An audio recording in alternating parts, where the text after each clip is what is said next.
If you're interested in FIFA Mobile, I currently have a second channel where we run a FIFA Mobile Road to Glory, link down below. And if you need any coins for Ultimate Team to get a head start on the game, head to the link in the description. Use the code TVM for a discount at checkout. What is going on, guys? TVM here. Welcome back to a brand new episode of the Road to Glory. That's the team. You know it by now. Very difficult to upgrade it, let's be honest, because where do we go from here? Dembele is the obvious choice, and until they release a Eusebio, not going to happen, but until they release a Eusebio SBC, we are stuck the way we are. To be honest, I would love it if they dropped something like a Eusebio SBC, because it would give me something to really purposefully grind. At the moment, Aguero's come out, yeah, okay, would be alright, would be an upgrade to Dembele, I'm sure, but he doesn't really fit in the team. Even though he's Argentinian, we have two Argentinians in the team. Because of Ronaldo, specific requirement to get chemistry, can't really work Aguero in. Could bring him off the bench. Alessandrini is another one that we could bring off the bench as well, because again, yes, we have Mbappe and Blanc and Kante, but Messi and Ronaldo have specific requirements and they need certain links. This guy I'm playing right here, my days, was he frustrating. Not because he was good at the game, not because he did anything in game that really like hindered me or made me think, right, I need to make him stop, you know, I need to lower my line or higher my line or focus on blocking the certain skill move with this player. It's because he picked a ball that didn't have a shadow, and he's picked net paint that changes the colour of the posts.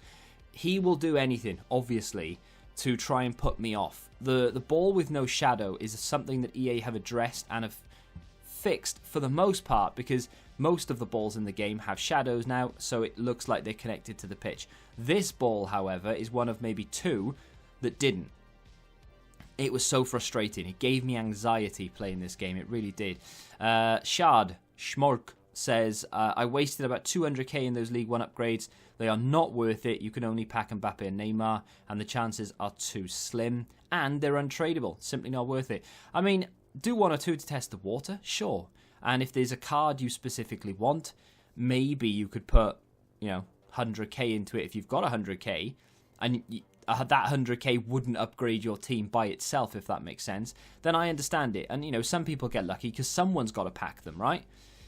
But I've done a few. I haven't gone crazy because since I've started trading a bit more, I don't want to waste the profit I'm making, which is actually quite a good thing. So I'll be a little bit more stringent with my coins, and I'll make sure that I'm only doing things I really want to do. So I'll do one or two here or there, but for the most part, I've been a lot better this year than I have been in previous years. I would have gone crazy on these, and I would have made sure that I packed something, or at least tried to. This year, like I said, I've done a few. Obviously, I haven't packed Mbappe or Neymar, otherwise the title would be, oh my god, not again, the red list. But, yeah. So, a weekend league, by the way. I am playing it. We are currently 6-0, which is pretty good. I mean, you can't get better, let's be fair. So, we got a good start. Is it going to be that smooth all the way through to 14? Absolutely not. Do I have time to play them? Probably not, but I'm going to try anyway. I'm literally just going to have to, quickly play a game here or there between what I'm doing. It's going to be a nightmare. Tristan said he managed to pack Fabinho and Joe Gomez, so well pleased. Those are decent upgrades. I really like the Fabinho this year. So I know a lot of people say, oh, he's not good enough, and he is, honestly, unless you have Blanc, Fabinho is good enough. Picked up a nice little rage quit there in the 12th minute. I'm really surprised he left, to be fair, because he was a decent player. He was better than the first guy we played, and he left in 12 minutes. So if everyone did that, that would be amazing. Hakim B takes shots at me, literally gets out the rifle and fires. He says 400 coins per card is nothing. You got to trade trending cards that go up and down. Better get 4k to 10k a card, or maybe more than trading for bits. I mean, yes, I'd love to, but I can't. I just can't. I don't know how to do it. I don't know what's going to trigger a card to go up and down. Like on Football Index, for example, which is a football stock market, link down below, use my code, get a free £10, happy days. You can work out, for the most part at least, you can kind of half predict what's going to happen there, because if a player does well in real life, his price, theoretically, his price is going to go up, right? So I can kind of work out, right, well, Man City are playing Burnley. Let's have a look at the starting 11. Ooh, Mahrez is playing. Fancy that today. Let me pick a few up before kickoff. Oh, look, a hat-trick. Oh, look, he's gone up by XX amount. Let's sell him on. Happy days.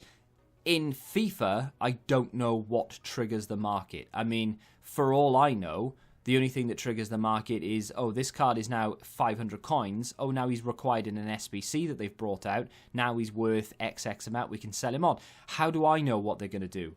Is it just pot luck? Do you just buy whatever and then they bring out an SBC and Happy Days have made money? Maybe. I just don't know. And that's one of the things, right? So I tried trading with icons last night.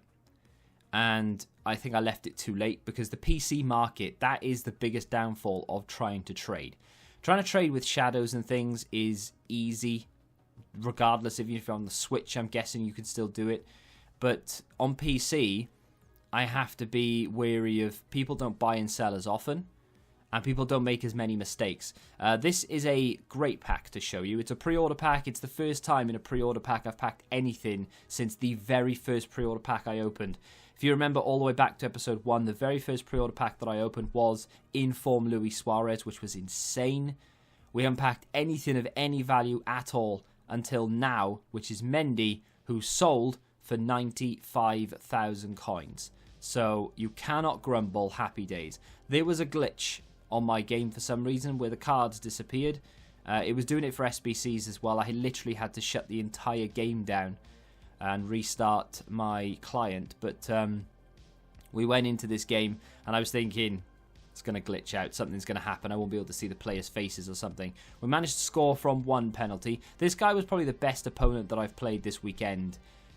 The scoreline won't suggest that, but he had a handle. You know, this guy, apart from the 2 goals I scored in 5 minutes, and I was really hoping he'd leave, but he didn't. He stayed, and with good reason, because he felt like he could come back and win the game.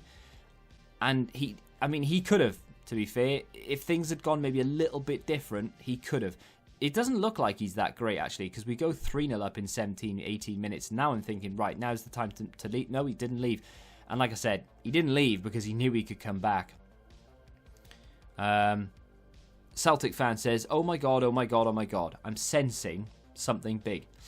He says, I thought to myself, I'll do one of the 81 plus 2-player Premier League upgrades. Just the one to try it out. So I did. Wasn't expecting anything because my pack luck has been shocking. And I got inform striker Marcus Rashford, who's like 750k. Absolutely buzzing. That is the dream. I forgot that best of would be in there. I was thinking, why am I went to build one yesterday, and I was thinking halfway through it, I was like, why am I doing this again? Because who's in here that I actually want? No one. Completely forgetting Marcus Rashford is a player that I actually would love to get. I'd have to bring him on off the bench. Don't care. He would be the very best super sub I could imagine getting outside of icons. But that's a GG, my friend. Well done.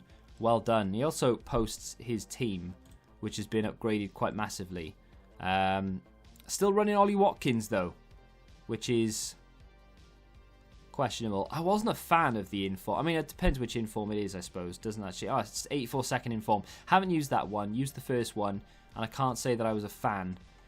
Just feels a little bit on the slow side. This guy ends up losing the game 6-2, and like I said, he was the best player we've played this weekend. He threw everything forward. I think I took him by surprise in the first 5-10 minutes, as you can imagine. And then from there on, he was pressing a lot, and he had a higher line than I think he wanted. But he was a very good player, and if I hadn't got those 2 early goals, I think he may have beaten me. But player picks, I love them.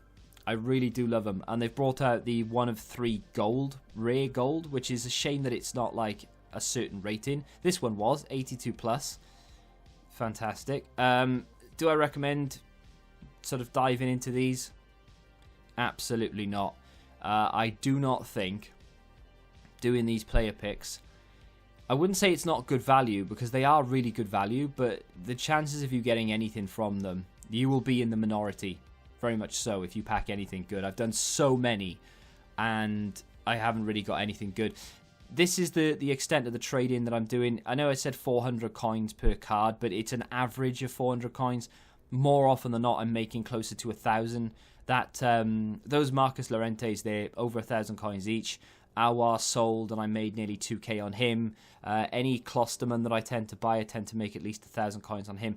We are going in the right direction. I only just started trading again, so for those who trade a lot or watch other people trade and think it's easy. It's not easy, especially when you're on PC, when the market is as down and as dead as it is.